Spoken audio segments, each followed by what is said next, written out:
Rome didn't fall when the barbarians reached its gates. By then, the empire had been bleeding itself dry for centuries. The real weapon wasn't a sword, it was a coin that quietly lost its value. How did money destroy an empire? The fire that started it. In July of 64 AD, the Great Fire of Rome tore through 2/3 of the city.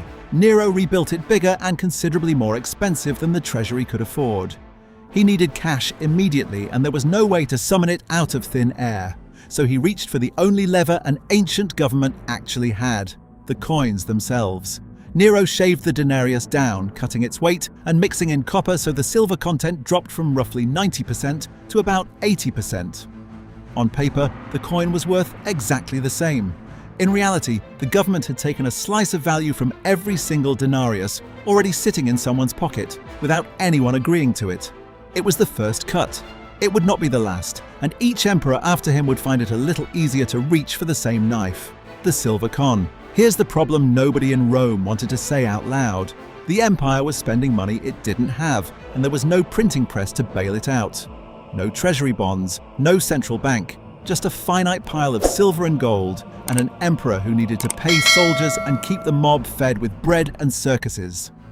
So the government kept working the same trick Nero had discovered: melt down the coins, mix in cheaper metal, stamp the same face value on top, mint more of them, and hope nobody looks too closely. Under Nero, the denarius was about 90% silver. By Marcus Aurelius, the philosopher king, it had fallen to roughly 75%. By Septimius Severus, it was down to around 50%. Each emperor handed the next a coin worth a little less and a problem a little bigger. Everyone was a hidden tax on anyone holding Roman currency, and the empire kept cashing that check for 200 years, generation after generation, without ever once being honest with its own citizens about what it was doing. When the soldiers stopped believing the money, the Emperor Caracalla said the quiet part out loud. His own words, recorded by historians, were blunt. Nobody should have money but him, so he could hand it to the soldiers. In 210 AD, he raised military pay by 50%. He did not have 50% more silver. So he introduced a new coin, the Antoninianus, marketed as a double denarius, even though it contained only about 1.5 denarii worth of silver.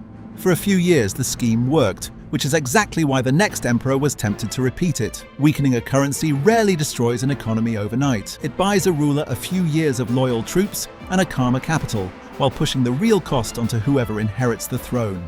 By the middle of the 3rd century, the silver content of the Antoninianus had fallen to a tiny fraction of its original level. To most people, it looked like a silver coin, but underneath it was largely base metal, and the soldiers, whose loyalty held the empire together, were among the first to recognize what was happening. Prices surged, pay lost purchasing power, and the money they received no longer bought what it once had. Rome had not merely diluted its coinage, it had convinced the very men defending the empire that imperial money could no longer be counted on. The emperor who tried to outlaw reality. By 301 AD, Diocletian inherited an empire where wages bought less each year, and merchants increasingly preferred goods to unreliable coin. His answer was audacious. If rising prices threatened order, then the state would simply forbid them. The edict on maximum prices imposed legal ceilings on more than 1,000 goods and services, from food to labor, and violations could be punished by death. Sell grain above the official price and you might pay with your life. For a brief moment, it may have seemed that the emperor had restored control. Then sellers began withdrawing goods from the legal market.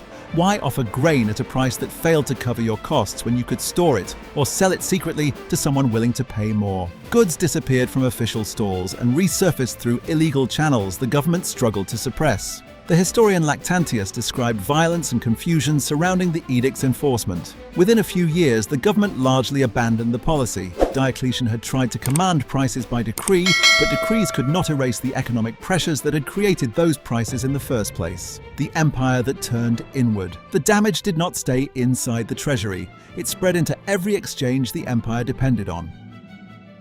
As confidence in the currency weakened, merchants increasingly traded goods for goods. Grain might be exchanged for cloth, wine for tools, and local arrangements became more attractive than distant commerce. A shared Roman currency had once connected provinces across thousands of miles. Now that connection grew weaker, tax collectors faced the same problem. Rather than relying solely on coins that changed in value, the state increasingly demanded payment in grain, animals, and other goods. Over time, many farmers became more tightly bound to the land because the government needed a dependable way to secure food and revenue. Cities that had flourished through trade began to shrink. Communities that depended on imported grain found supplies less reliable and prices harder to predict. This is the part of Rome's decline that often receives less attention. The empire was not hollowed out by a single catastrophic battle. It was worn down by millions of everyday choices as farmers, traders, and consumers gradually focused on local survival instead of a wider imperial marketplace. The fix that came too late. Diocletian's price edict failed, but the instinct underneath it, that the coinage itself was the real disease, wasn't wrong. It just took another emperor to act on it properly. Around 312 AD, Constantine introduced a new gold coin, the solidus, struck at a high, dependable purity and never debased the way the denarius had been. In one narrow sense, it worked. Gold once again meant something, but the fix arrived a full 2.5 centuries after Nero had made the first cut, and it could only rescue the coin, not the trust that coin had spent generations destroying. Ordinary transactions still ran on debased bronze and copper coinage that kept sliding in value even after the solidus stabilized at the top of the system. Rome had built, in effect, two economies: reliable gold for the emperor and the elite, and worthless small change for everyone actually buying bread in the market. The empire didn't die from a single wound. It had been slowly bleeding out of the same cut for so long that even the eventual bandage came too late to matter. What it means for us today: Rome didn't have central banks or fiat currency the way we do now. The mechanics are different. But strip away the mechanics and the pattern is uncomfortably familiar. Nobody voted on debasement. No senator stood up and announced your denarius is now worth 20% less. It just happened quietly, coin by coin, until people noticed their silver bought less bread than it used to and couldn't quite explain why. That's the oldest move in the book. When a government can't raise the money it needs honestly, it finds a quieter way to take it. Rome just happened to do it with a melting pot instead of a printing press. Diocletian tried the other approach, just outlawing the problem, fix prices by decree, threaten death for anyone who charges more, and it failed exactly the way you'd expect. Grain didn't disappear from the empire, it disappeared from the legal market. Merchants sold it under the table instead. You can control what number goes on a price tag. You cannot control what wheat, labor, and metal actually cost to produce.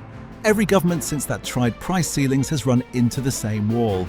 But the detail that really sticks is the two-tier system Rome ended up with. Gold for the emperor and the people already sitting on wealth. Garbage bronze for everyone standing in line at the market. Constantine's solidus fixed the top of the pyramid. It stayed hard currency, reliably valuable for people who already had assets. Meanwhile, the coins ordinary Romans got paid and kept quietly losing value under their feet. Sound familiar? Own property, stocks, a business. Inflation barely touches you. Get paid a wage and keep your savings in cash, and you eat the loss every single time prices climb. Rome didn't invent that split. It just left one of the clearest records of it. None of this means we're on Rome's exact timeline or that collapse is coming. The plumbing really is different now. What doesn't change is the one thing Rome proves better than almost anything else in history. Money only works as long as people believe in it. Once that belief cracks, no emperor, no bank, no policy fixes it fast. The real reason: Rome's economy didn't collapse because of one bad emperor or one lost battle. It collapsed because for 250 years, from Nero's first shaved coin to Constantine's gold fix arriving generations too late, every emperor solved a short-term cash problem by making a long-term promise worthless, and the bill only ever moved to whoever ruled next. Caracalla bought loyalty he couldn't afford. Diocletian tried to arrest his way out of inflation. By the time anyone in power was willing to admit the coinage itself was the disease, entire cities had already stopped trusting Rome enough to trade with it. An empire doesn't need a foreign army to defeat it. It just needs its own money to stop meaning anything. If you want to know what happened the day the actual invasions began, that video is next.